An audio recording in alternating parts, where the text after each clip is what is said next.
Hello మామ. ఈరోజు మేము క్యారెట్ హల్వా చేసుకున్నాం. క్యారెట్ హల్వా అయితే మస్తు వచ్చింది. దీని ప్రాసెస్ కావాలంటే వీడియో మొత్తాన్ని చూడండి స్కిప్ చేయకుండా. ముందుగా క్యారెట్స్ని పీల్ చేసుకుందాం. పీల్ చేసుకున్న క్యారెట్స్ అన్నింటినీ వాటర్లో కడుక్కుందాం. కడుక్కున్న తర్వాత క్యారెట్స్ని తురుముకుందాం. తురుముకున్న క్యారెట్స్ అంతా కొంచెం పక్కన పెట్టి స్టవ్ మీద చిన్న బాండీ పెట్టుకొని దానిలో కొంచెం నెయ్యి పోసుకొని బాగా కాగనివ్వాలి. కాగిన తర్వాత దాంట్లో కొంచెం జీడిపప్పు, కుదిరితే కిస్మిస్ వేసుకొని బాగా వేయించుకోవాలి.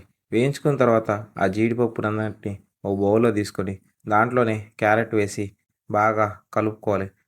10 నిమిషాలు క్యారెట్ అంతా వేగిన తర్వాత బౌల్లోకి తీసుకొని అందులోనే కొంచెం పాలు పోసి ఆ పాలు విరగడానికి వెనిగర్ లేదా కొంచెం కల్లుప్పు వేసి ఒక 5 నిమిషాలు పాలన్నింటినీ కాగనివ్వాలి.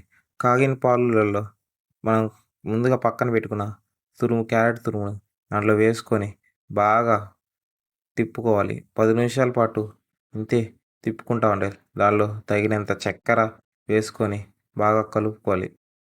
ఓ 10 నిమిషాలు అంతే కలుపుకోవాలి. కలుపుకున్న తర్వాత కొంచెం స్మెల్ కోసం యాలకుల పొడి వేసుకొని బాగా కలుపుకోవాలి. కలుపుకున్న తర్వాత ముందుగా మనం వేయించుకున్న జీడిపప్పు వాటిల్లో వేసుకొని బాగా కలుపుకోవాలి. ఇదిగోండి మన టేస్టీ క్యారెట్ హల్వా రెడీ.